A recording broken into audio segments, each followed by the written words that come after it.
ICC champions ట్రోఫీకి భారత జట్టును ప్రకటించగా పెద్దగా సంచలనాలు ఏమీ చోటు చేసుకోలేదు. అయితే స్టార్ పేసర్ జస్ప్రీత్ బుమ్రా విషయంలో మాత్రం క్లారిటీ లేకపోవడం ఆశ్చర్యం కలిగిస్తోంది.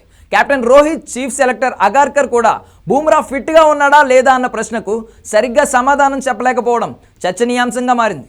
గతంలో షమీ ఫిట్నెస్కు సంబంధించిన ఇలాంటి పరిస్థితే ఎదురవగా ఇప్పుడు బుమ్రా విషయంలోనూ అదే అనుమానం కనిపిస్తోంది. బుమ్రా విషయంలో సందిగ్ధత ఉందనేలా రోహిత్, అగార్కర్ చెప్పడం ఇక్కడ హాట్ టాపిక్గా మారింది. ఆస్ట్రేలియాతో 5వ టెస్టులో జస్ప్రీత్ బుమ్రా గాయపడ్డాడు. ఈ కారణంగానే రెండో ఇన్నింగ్స్లో బౌలింగ్ చేయలేకపోయాడు. గత కొంతకాలంగా భారత జట్టులో బుమ్రానే అత్యంత కీలకమైన బౌలర్. ఛాంపియన్స్ ట్రోఫీలో అతడు ఉండడం టీమిండియాకు చాలా అవసరం. దీంతో ఇంగ్లాండ్తో జరిగే వన్డే సిరీస్ అండ్ ఛాంపియన్స్ ట్రోఫీలకు అతడిని సెలెక్ట్ చేశారు సెలెక్టర్లు. అయితే వన్డే సిరీస్ టైంకి బుమ్రా సిద్ధం కాకపోతే అతడికి బ్యాకప్గా హర్షిత్ రాణాను కూడా ఎంపిక చేశారు.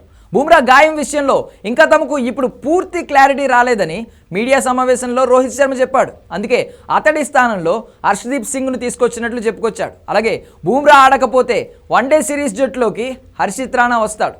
సిడ్నీ టెస్ట్ సందర్భంగా వెన్నునొప్పితో బాధపడిన బుమ్రా ప్రస్తుతం కోలుకుంటున్నాడు. ఫిబ్రవరి తొలి వారంలో అతడికి మరోసారి స్కాన్ చేయించి పరిస్థితిని సమీక్షించాలని బీసీసీఐ భావిస్తోంది.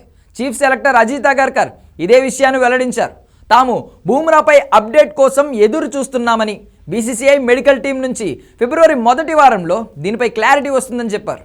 బుమ్రా తన ఫిట్నెస్ను పరీక్షించుకునేందుకు ఇంగ్లాండ్తో వన్డే సిరీస్ ఆడే అవకాశం ఉంది. అయితే తొలి 2 వన్డేలకు బుమ్రా అందుబాటులో ఉండడం కష్టంగానే కనిపిస్తోంది. స్వదేశంలో ఇంగ్లాండ్తో 5 టీ20ల సిరీస్ జనవరి 22 నుండి మొదలు కానుండగా తరువాత 3 వన్డేల సిరీస్ కూడా ఉంటుంది.